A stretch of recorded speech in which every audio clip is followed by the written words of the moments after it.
இருளில் இருந்து வெளிச்சத்தை கொண்டு வந்த தேவனுக்கு மகிமை உண்டாவதாக.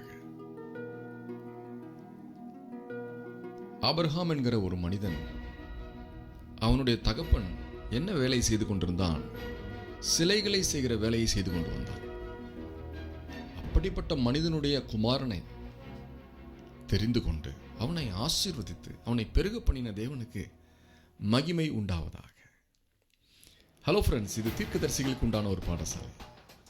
புதிய மாணவர்களையும் மாணவிகளையும் அன்போடு அழைக்கிறேன். இன்றைக்கி நம்ம கற்றுக்கிற பாடமா எதுலேருந்து எடுக்கப்பட்டிருக்கு அப்படின்னா 1 சாமுவேல் 19வது அதிகாரத்திலேருந்து எடுக்கப்பட்டிருக்கு. பாருங்கள், அதில் அப்பொழுது சவுல் தாவீதை கொண்டு வர சேவகரை அனுப்பினான். அவர்கள் தீர்க்க தரிசனம் சொல்லுகிற தீர்க்கதரிசிகளின் கூட்டத்தையும் சாமுவேல் அவர்களின் தலைவனாக நிற்கிறதையும் கண்டார்கள். அப்பொழுது சவுலினுடைய சேவகர் மேல் தேவனுடைய ஆவி இறங்கினதினால் அவர்களும் தீர்க்க தரிசனம் சொன்னார்கள் என்று எழுதியிருக்கிறது. தீர்க்க தரிசனம் என்பது ஒரு தெய்வீக கலை என்பதை நாம் கற்றுக்கொண்டு வந்தோம். இந்த தெய்வீக கலையானது ஒரு குறிப்பிட்ட மனிதர்களுக்கு மட்டுமா என்ற கேள்விக்கு தெளிவான பதிலை இன்றைக்கி நம்ம இங்கே பார்க்குறோம். பாருங்கள், யார் வேணாலும் தீர்க்க தரிசனம் சொல்ல வைக்க முடியும் அப்படின்றதான் இதில் மறைஞ்சிருக்கிற உண்மை. இயேசுவை பிடித்தவனும் பிடிக்காதவனும், இயேசுவை தொழுது கொள்கிறவனும் தொழுது கொள்ளாதவனும், எல்லாத்தையுமே தீர்க்க தரிசனம் சொல்ல வைக்கிற வல்லமை இயேசுக்கிட்ட இருக்கு என்பதற்கான ஒரு ப்ரூஃபை தான் இன்னைக்கு நம்ம பார்க்குறோம். என்னன்னா, தாவீது ஒரு மனிதன், ஒரு பராக்கிரமசாலி, ஒரு திறமையான ஒரு ஆள். அவன் மீது பொறாமை வச்சுக்கிட்டு அவனுடைய பாஸை அவனை கொல்ல போறார், சவுல்.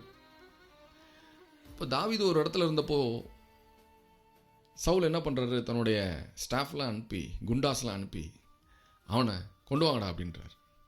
இந்த குண்டாஸ்லாம் அப்படியே போய் தாவீதை பிடிக்க போகிறாங்க. பாருங்கள், இப்போ என்ன நடந்துச்சான்?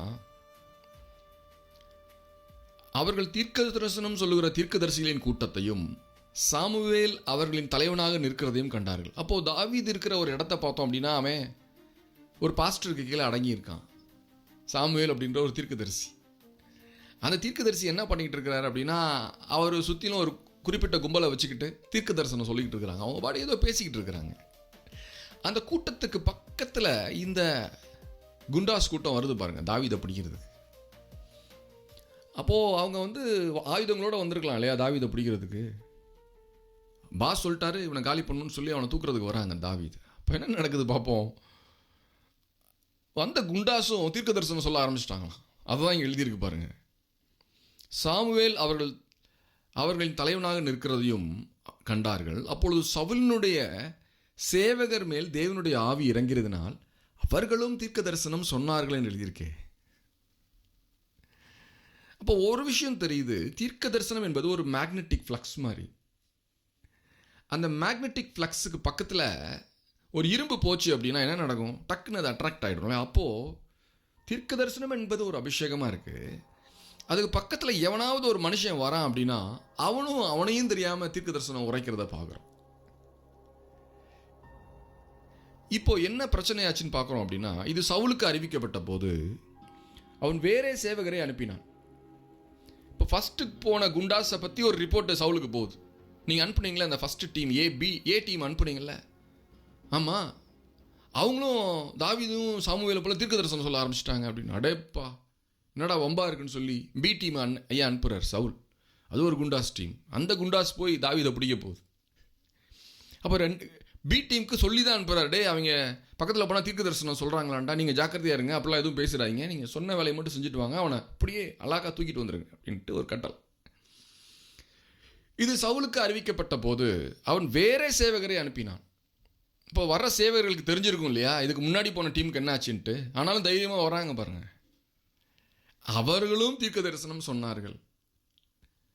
3ஆம் தரமும் சவுல் சேவகரை அனுப்பினான், அவர்களும் தீர்க்க தரிசனம் சொன்னார்கள். அப்போ எப்பெல்லாம் ஒரு தீர்க்க தரிசன கூட்டத்தோடு கூட நீங்கள் இணைஞ்சிக்கிறீங்களோ, பிடிச்சோ பிடிக்காமலோ, கசப்புடனோ இனிப்புடனோ ஆடியோவில் கேட்குறீங்க நான் பேசுகிறத, என்னை போலவே நிறைய பேர் பேசிக்கிட்டு இருப்பாங்க அங்கே இங்கே. அப்போ என்ன நடக்குதுன்னா, உங்களுக்கும் அறியாமல் நீங்கள் ஒரு தீர்க்கதரிசியாய் மாறுறதுக்கான வாய்ப்புகள் அதிகம். இப்போ என்னோட கேள்வி என்ன அப்படின்னா, இயற்கைக்கு மேற்பட்ட ஒரு மனுஷனா நீங்க மாறணுமா மாற வேணாமா, அது உங்களுடைய சாய்ஸ் இல்லையா? நீங்க விரும்பலாம் விரும்பாமலும் போகலாம். ஆனாலும் உங்களுடைய இருதயத்தையும் மேற்கொள்ளத்தக்கதாக ஒரு தேவனுடைய வல்லமை இந்த தீர்க்க தரிசன அபிஷேகத்தில் இருக்கிறத நம்ம இப்போ பார்க்குறோம். பாருங்க, இந்த 2வது வசனத்தில் படிக்கும் பொழுது அவர்களும் தீர்க்க தரிசனம் சொன்னார்கள். முதலாவது வந்து அது குண்டாசும் தீர்க்க தரிசனம் சொல்றாங்க. 2வது வந்த குண்டாசும் தீர்க்க தரிசனம் சொல்றாங்க. 2 டீமும் காலி. இப்போ திருப்பி இந்த டேட்டா வந்து சவுலுக்கு போகுது. சார் அவங்க அந்த 2வது டீமும் தீர்க்க தரிசனம் சொல்ல ஆரம்பிச்சு அப்படியே உட்காந்துட்டாங்க. பிடிக்கிற வேலையை மறந்துட்டாங்க, தாவீதை கொண்டு வர வேலையை மறந்துட்டாங்க, மெய் மறந்து அவங்க பாட்டுக்கு ஏதோ உளறிட்டு இருக்கிறாங்க அப்படின்ற ஒரு காரியம் சவுலுக்கு சொல்லப்பட்டது. சவுல் என்ன பண்றான், டா சொல்லி அப்பொழுது அவனும் ரமாவுக்கு போய் செக்குவில் இருக்கிற பெரிய கிணற்றண்டையிலே வந்து சாமுவேலும் தாவீதும் எங்கே என்று கேட்டான். அதோ ராமாவுக்கு அடுத்த நயோதிலே இருக்கிறார்கள் என்று அவனுக்கு சொல்லப்பட்டது. அப்பொழுது ராமாவுக்கு அடுத்த நயோத்திற்கு போனான். அப்போ யார் போகிறது? சவுல் போகிறான். அவனோட 2 பாடி கார்ட்ஸும் போயிருப்பாங்க இல்லையா, பவுன்சர்ஸ் 2 பேர் போயிருப்பாங்க. அவன் ரமாவுக்கு அடுத்த நயோதிலே சேரு மட்டும் தீர்க்க தரிசனம் சொல்லிக்கொண்டே நடந்து வந்து, இப்போ பாருங்க, இவன் தான் ஏ டீம் குண்டாஸ் அனுப்புகிறான், பி டீம் குண்டாஸ் அனுப்புகிறான். 3வது அவனே போகிறான்.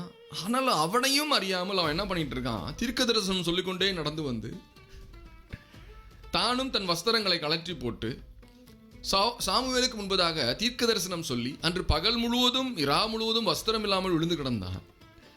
ஆகையினாலே சவுலும் தீர்க்கதரிசிகளில் ஒருவனோ என்பார்கள் என்ற ஒரு பழமொழி ஆயிடுச்சு பாருங்க.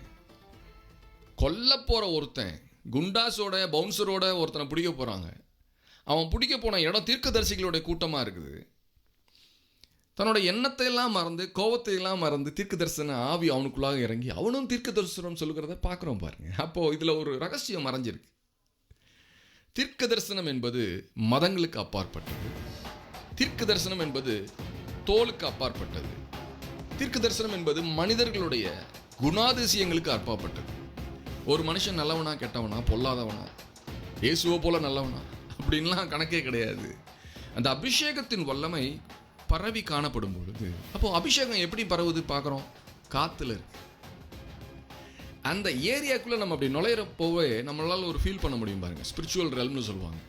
இந்த ஏர் கொஞ்சம் ஃப்ரீயா இருக்கே, என்னுடைய ஆவிக்கு நல்லா இருக்கே அப்படின்னு சொல்லி பல விதங்களில் சிலர் சொல்றதை நான் கேட்டிருக்கேன். இந்த ஊருக்கு போனால் ஒரு விடுதலை நான் பார்க்குறேன். இந்த ஊர் இன்னொரு ஊர் நல்லா இருக்குது, எல்லா விதத்திலும் வளர்ச்சி அடைந்ததாக இருக்குது. ஆனாலும் அந்த ஊரில் ஒரு இருள் மூடி இருக்கிறத நான் பார்க்குறேன்னு சொல்லி அநேக ஊழியக்காரங்க சொல்கிறத நான் கேட்டிருக்கேன். அப்போது ஒரு காற்று மண்டலமானது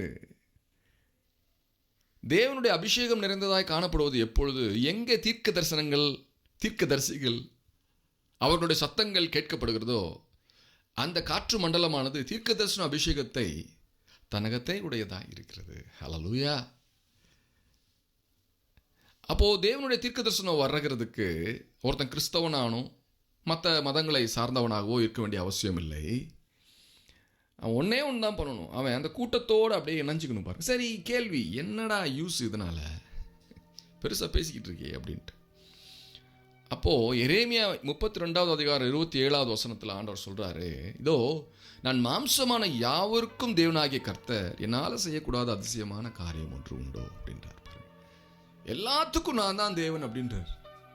எல்லாத்துக்கும் சொல்கிறப்போ ஒரு ஐடென்டிட்டி அங்கே வைக்கிறார். என்ன ஐடென்டிட்டி?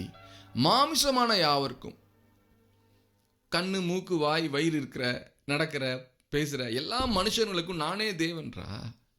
என்னால் செய்யக்கூடாத அதிசயமான காரியம் உண்டோ அப்படின்ற அதிசயத்தில் நான் என்ன சொல்கிறேன், மனிதர்களுடைய விருப்பு வெறுப்பங்களையும் மீறியே தேவனுடைய அன்பானது ஜனங்களை தொடுகிறதா இருக்கிறது. அதுதான் அவருடைய வல்லமை.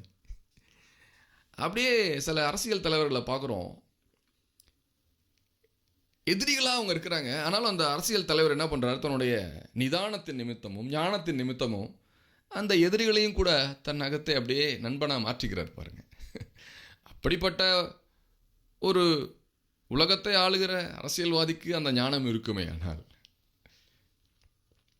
சர்வ உலகத்தையும் படைத்த தேவனாகிய கர்த்தர் என்ன பண்ணுறாரு, தன்னுடைய அன்பை வெளிப்படுத்தும்படியாக அவருடைய அபிஷேகத்தினாலே அப்படியே இந்த உலகத்தை அவருடைய பிள்ளைகளை மூடிக்கொள்கிறார். யார் மீதும் அவருக்கு கசப்பு இல்லை என்பதே அதில் உண்மை. கொல்ல போகிறான் ஒருத்தன், அவனுக்கு தன்னுடைய ஆவியை கொடுப்பாரா அவர்? ஆனாலும் கொடுத்தாரு பாருங்க. அவங்களும் அந்நிய பாஷை பேசுகிறத பார்க்குறோம் பாருங்க. யோவேல் 2வது அதிகாரம் 28வது வசனத்தில், அதற்கு பின்பு நான் மாம்சமான யாவர் மேலும் என் ஆவியை ஊற்றுவேன், அப்பொழுது உங்கள் குமாரரும் உங்கள் குமாரத்திகளும் தீர்க்க தரிசனம் சொல்லுவார்கள், உங்கள் மூப்பர் சொப்பனங்களையும் உங்கள் வாலிபர் தரிசனங்களையும் காண்பார்கள் என்று எழுதியிருக்கு பாருங்க. அப்போ மாம்சமான யாவர் மேலும் என் ஆவியை ஊற்றுவேன். இயேசு சொல்றாரு, ஒரு மனிதன் மறுபடியும் பிறக்க வேண்டுமா, அவன் ஜலத்தினாலும் ஆவியினாலும் பிறக்க வேண்டுமா. அப்போ ஆவியினாலே பிறக்கிற ஒரு காரியத்தை குறித்து தான் உங்களுக்கு நான் சொல்லிக்கிட்டு இருக்கேன். எனக்கு பிரியமான தீர்க்க தரிசனமானவர்களே, நம்முடைய தீர்க்க தரிசன அறிவை விஸ்தாரப்படுத்துவதற்கு தேவையான ஒரு மனநிலை என்ன அப்படின்னா, மைண்ட் செட் என்னன்னா, கர்த்தருடைய வல்லமைக்கு தடையே கிடையாது. அப்போ இயற்கைக்கு மேற்பட்ட ஒரு வரம் தீர்க்க தரிசனம். அந்த தீர்க்க தரிசனத்தை யார் வேணுமெனாலும் பெற்றுக்கொள்ளலாம், யார் மேலே வேணாலும் நம்ம அனுப்பலாம். ஆமென். ஏன் கர்த்தர் அந்த தீர்க்க தரிசன அபிஷேகத்தை ரொம்ப முக்கியப்படுத்தி நம்மளை போல தீர்க்க தரிசனத்தை நோக்கமாக உடைய மாணவர்களை, ஒரு கல்வியை, ஒரு ஸ்கூலை அவர் ஏன் என்கரேஜ் பண்ணணும்? கர்த்தருடைய பெரிதும் பயங்கரமுமான நாள் வரும் முன்னே சூரியன் இருளாகவும் சந்திரன் ரத்தமாகவும் மாறும். இப்போது ஒரு அடையாளத்தை இங்கே பார்க்குறோம் பாருங்க. கடவுள் அப்படின்ற ஒருத்தர் திடீர்னு ஒரு ப்ராஜெக்டில் என்ன பண்ணுறாரு, இந்த பூமியை அப்படியே சந்திக்க வர்றாரு. அப்போ நான் வர்றப்போ இந்த உலகம் எப்படி இருக்கும் அப்படின்ற ஒரு கண்டிஷனை சொல்கிறார், ஒரு சீதோஷண நிலை அப்படி சொல்கிறார், வானிலை அறிக்கையை சொல்கிறார். எப்படி இருக்குமா, சூரியன் இருளாகும். சூரியன் இருளாகும் அப்படின்ற காரியத்தை நம்ம நினச்சி பார்ப்போமா? ஃபஸ்ட்டு பல மில்லியன் வருடங்களாக அந்த சூரியன் ஒளி கொடுத்துக்கிட்டே இருக்குது, அதுக்குள்ளே ஃபியூஷன் ரியாக்ஷன் நடந்துக்கிட்டே இருக்குது, அதில் இருக்கிற எலிமெண்ட்ஸ்லாம் தங்களுடைய அட்டாமிக் ரியாக்ஷன் அப்படியே வெளிப்படுத்திக்கிட்டே இருக்குது, கண்டினியூஸாக அது நடந்துக்கிட்டு இருக்குது. அப்போ ஒரு நாள் வருது, சூரியனுக்குள்ளே இருக்கிற அந்த எலிமெண்ட்ஸ்லாம் செத்து போயிடுது, காணாமல் போயிடுது. சூரியன் அப்படியே தன்னுடைய லைட்டை கொஞ்சம் கொஞ்சமாக டிம் பண்ணி ஒரு நாள் டூம் ஆகிடுது பாருங்க. அப்படி வர்ற நாளுக்கு முன்னும் சந்திரன் ரத்தமாகவும் மாறும்னு எழுதியிருக்கு. அடிக்கடி நம்ம பார்க்குறோம் ரெட் மூன் அப்படின்னு பார்க்குறோம். ரெட் மூன் கொஞ்ச நேரம் வந்துட்டு போயிடுது பாருங்க. அப்போ ஒரு நாள் வருது, இந்த சந்திரன் மொத்தமாகவே ரெட்டாக மாறிடுது. ஸோ இந்த மாதிரி காரியத்தெல்லாம் ஆண்டவர் சொல்லிகிட்டே இருந்து என்ன சொல்கிறாரு, நான் வரப்போகிறேன், அதுக்கு முன்னாடி எனக்கு தேவையான ஒரு சீதோஷண நிலை யாரால் உண்டு பண்ணப்பட வேண்டுமா, அவருடைய தீர்க்க தரிசன மாணவர்களாக உண்டு பண்ண வேண்டும். ஆகவே தீர்க்க தரிசிகளுடைய அழைப்பு என்ன, கர்த்தருடைய 2ஆம் வருகைக்கு இந்த பூமியை ஆயத்தப்படுத்துவதற்கு ஒரு குறிப்பிட்ட அபிஷேகத்தை இந்த பூமியிலே கட்டவிழ்க்க வேண்டும். ஹல்லேலூயா. இயேசு சொல்றார் மத்தேயு 24வது அதிகாரம் 29வது வசனத்தில், அந்நாட்களில் உபத்திரவம் முடிந்தவுடனே சூரியன் அந்தகாரப்படும், சந்திரன் ஒளியை கொடாதிருக்கும், நட்சத்திரங்கள் வானத்திலிருந்து விழும், வானத்தின் சத்துவங்கள் அசைக்கப்படும். அப்பொழுது மனுஷகுமாரனுடைய அடையாளத்தை வானத்தில் பார்ப்போம். அப்பொழுது மனுஷகுமாரன் வல்லமையோடும் மிகுந்த மகிமையோடும் வானத்தின் மேகங்கள் மேல் வருகிறதை பூமியில் உள்ள சகல கோத்திரரும் கண்டு புலம்புவார்கள். வலுவாய் தொலிக்கும் எக்கால சத்தத்தோட அவர் தமது தூதர்களை அனுப்புவார். அவர்கள் அவரால் தெரிந்து கொள்ளப்பட்டவர்களை வானத்தின் ஒரு முனை முதற்கொண்டு மறுமுனை மட்டும் 4 திசைகளிலும் இருந்து கூட்டி சேர்ப்பார் என்று பார்க்கிறோம். 2 நாட்டுக்கு யுத்தம். ஒரு குறிப்பிட்ட நாட்டுடைய ஜனங்க வந்து வேலைக்காக இன்னொரு நாட்டுக்கு போயிருக்கிறாங்க. அப்போது அந்த வேலைக்கு போயிருக்கிற அந்த மக்களுடைய அதிபதி இந்த நாட்டிலேருந்து என்ன பண்ணுறாரு, ஒரு ஃப்ளைட்டை அனுப்பி அவங்களாம் கூப்பிட்டுக்கிறார், பத்திரமா வாங்கடா அப்படின்ட்டு. தன்னோட சொந்த செலவில், நாட்டு செலவில் ஃப்ளைட்டை அனுப்பி அவங்களாம் தாயகம் திரும்புங்க பத்திரமா அப்படின்னு சொல்லி கூப்பிட்டுக்கிறார் பாருங்க. அப்போது சர்வ வல்லமையுள்ள தேவனாகிய கர்த்தரும் கூட என்ன பண்ணுறாராம், அவரும் ஒரு ப்ராசஸ் வச்சிருக்கார் பாருங்க. அவரால் தெரிந்து கொள்ளப்பட்டவர்களை வானத்தின் ஒரு முனை முதற்கொண்டு மறுமுனை மட்டும் 4 திசைகளிலும் வந்து கூட்டி சேர்க்கிற ஒரு ப்ராஜெக்ட் அவர் வச்சிருக்கிறார். அதை சொல்றதுக்கு தான் நாங்களாம் வந்திருக்கிறோம். ஆகவே சொல்லிட்டு நாங்கள் வாட்டுக்கு போய்கிட்டே இருப்போம். கேட்க காது உள்ளவன் கேட்க கடவன் அப்படின்னு தான் இயேசுவே சொன்னார். அதே மாதிரி தான் நாங்கள் சொல்லிட்டு போயிட்டு இருப்போம். ஆகவே எனக்கு பிரியமான தீர்க்க தரிசன மாணவர்களே, இப்போ தீர்க்க தரிசனத்தை பற்றி நம்ம படிச்சுக்கிட்டே இருக்கோம். இதனுடைய எல்லையை நம்ம பற்றி படிக்கும் பொழுது எல்லையே இல்லாத ஒன்றாக இருக்குது தீர்க்க தரிசனம். யார் வேணாலும் எப்போ வேணாலும் வரலாம். ஆகவே என்னை பார்த்து கொண்டிருக்கிற இந்த வேளையில் தானே நான் சொல்கிறேன், கர்த்தருடைய தீர்க்க தரிசன அபிஷேகத்தை நான் காற்றின் மூலமாக அல்லது எலக்ட்ரோ மேக்னெட்டிக் வேவ்ஸ் மூலமாக உங்கள் மீது அனுப்புகிறேன். இந்த ஆடியோ வீடியோ இதன் மூலம் இருக்கிற ஒரு ஒளிக்கற்றை அலைக்கற்றை எல்லாம் இதை நீங்கள் திடீர்னு பார்க்கும் பொழுது உங்களுக்கு இயற்கைக்கு மேற்பட்ட ஒரு சூழ்நிலை, ஒரு வாழ்க்கை சூழ்நிலை உண்டாகத்தக்கதாக நான் விசுவாசத்திலே அவைகளை இயக்குகிறேன்.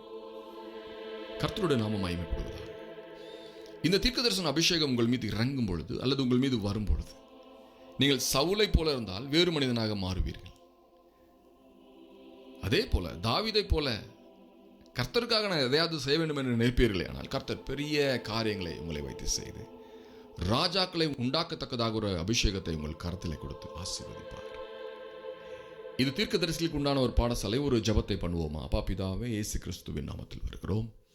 கர்த்தாவே, இந்த செய்தியை கேட்ட ஒவ்வொருவர் மீதும் நம்முடைய ஆவியை அனுப்புவீராக.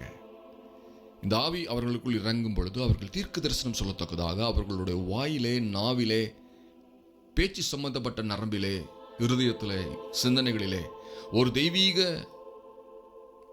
சக்தி ஆட்கொள்வதாக. அந்த சக்தி அவர்களை வாழ்க்கையிலே முன்னேறவும், அதே சமயம் உம்முடைய நாமத்தை மகிமைப்படுத்தக்கூடிய வல்லமையான காரியங்களை பூமியிலே செய்து ஜனங்களை திகைக்க செய்யவும், இப்படிப்பட்ட வல்லமை நான் இயேசுவின் நாமத்தினாலே என்னை பார்த்து கொண்டிருக்கிற ஒவ்வொருவர் மீதும் அனுப்புகிறேன். கர்த்தர் ஜெபத்தை கேட்டதற்காக நன்றி, இயேசுவின் நாமத்தில் பிதாவே, ஆமென். ஹல்லேலூயா. இது தீர்க்கதரிசிகளுக்கு உண்டான ஒரு பாடசாலை. புதிய மாணவர்களையும் மாணவிகளையும் அன்போடு அழைக்கிறேன். இன்னொரு செய்தியோடு உங்களோட பேச வரேன். அது வரைக்கும் ஷலோம்.